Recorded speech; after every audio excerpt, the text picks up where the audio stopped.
My name is Elvis Sinclair. I am 77 years old. 6 days ago, my housekeeper called me in a panic, saying there was a girl living inside my son's attic while he and his wife were on vacation. What I found out, there was not a runaway, it was the opening move of a con my own son had already agreed to play along with. And by the time I was finished, he had lost his inheritance, his marriage, and his own wife's trust, all in the span of 1 week. Before I tell you what happened next, please hit like and subscribe. Drop your city and local time below. I love knowing where you are listening from. Now let me take you back to the phone call that started it, and the girl hiding under a battery-powered lantern who thought she had already won. I built a construction supply business from a single pickup truck and a badback, and paid off my four-bedroom colonial in Coral Gables back in 1998. I have been lied to by professionals my whole life. A contractor who billed me for copper piping he never installed.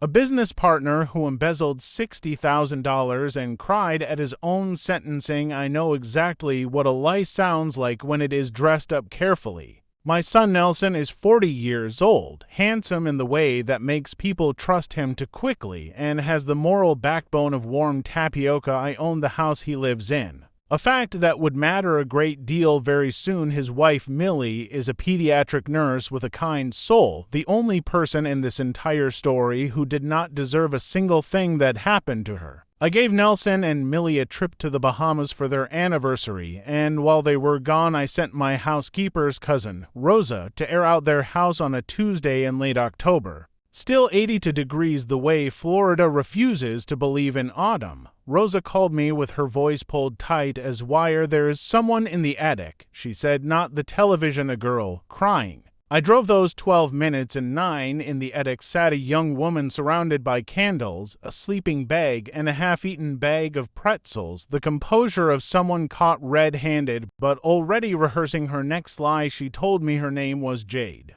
that she was 19, that Nelson was her biological father, and that her mother was dying of a brain tumor and had abandoned her once the money ran out. The tears were beautiful, perfectly timed. I nodded, said, "You poor thing," and believed not a single syllable, because the best way to catch a liar is to let them think they have already won. I drove home, poured 2 fingers of bourbon at 2 in the afternoon, and called Gerald Fitch, a retired detective I had used exactly twice in 40 years. And been right both times. Nelson called that evening from Nassau, his voice too casual, asking if Rosa had gone to the house yet. I told him she had found some dust. He paused 3 full seconds before saying everything was fine. I did not yet know what Gerald would find, but I already suspected it would be spectacular. Gerald called the next afternoon. There was no record anywhere in South Florida of a terminal brain tumor patient matching Jade's description. Her mother, Diane Whitmore, was very much alive, tagged at a happy hour in Wynwood the previous Saturday. 20 years earlier, Nelson and Diane had a brief relationship. She got pregnant. He paid her off quietly with no court involvement,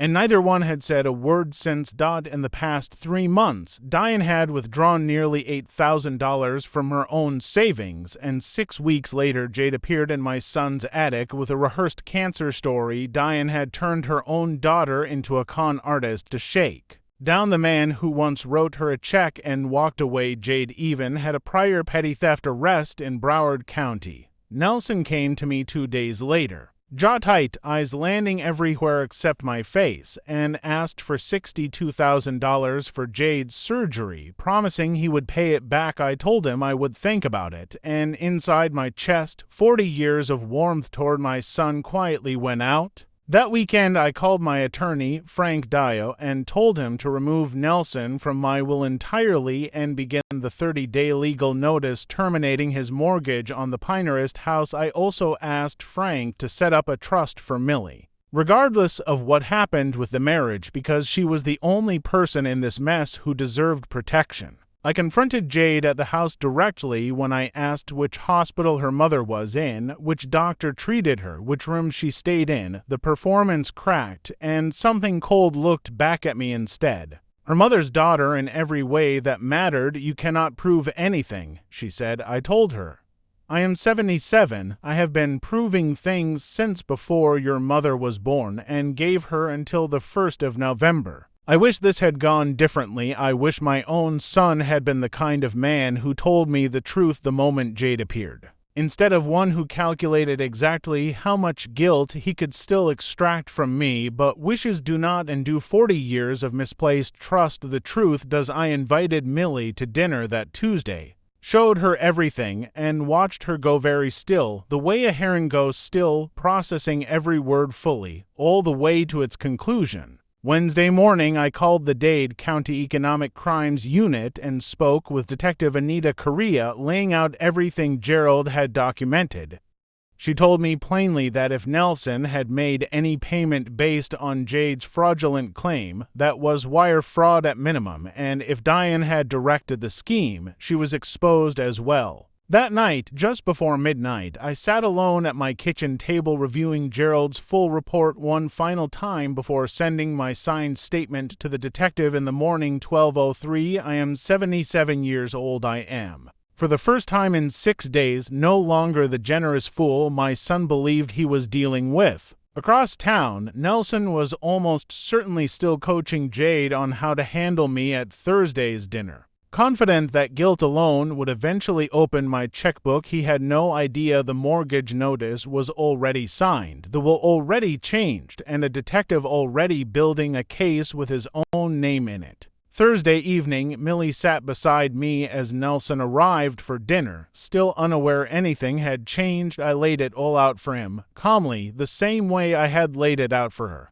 Gerald's report, Diane's social media, the fake hospital, the prior arrest, the mortgage notice already in the mail. Nelson's face went through every stage of a man watching his own excuses run out of road. He looked at me the way he always had, like I was still the father who would eventually write the check because I always had before I was not. I had not been since the moment he asked me for $62,000 with a straight face. Millie sat quietly through all of it, calm, clear-eyed, already 3 steps ahead of him toward the door. Detective Correa opened a formal investigation into Nelson and Diane the following week. Based on the documentation I provided and evidence of funds Nelson had already begun transferring toward Jade before I intervened. I have spent 77 years believing that patience is the sharpest tool a man can own, sharper than anger. Sharper than money. I always thought that meant simply waiting people out. I understand now it means waiting long enough to gather every fact before you ever act, so that when you finally do, there is nothing left for anyone to argue with. Nelson lost the house, the inheritance, and is currently facing scrutiny from the Dade County Economic Crimes Unit alongside Diane Whitmore. Millie filed for divorce within the month and moved into a home covered entirely by the trust I set up for her. And by every account she is doing better than fine. As for me, I still have my name, my judgment, and a heron in my backyard that taught me more about patience than most people ever will. I think about that Tuesday morning every time I watch that bird stand still at the edge of my garden, and I think,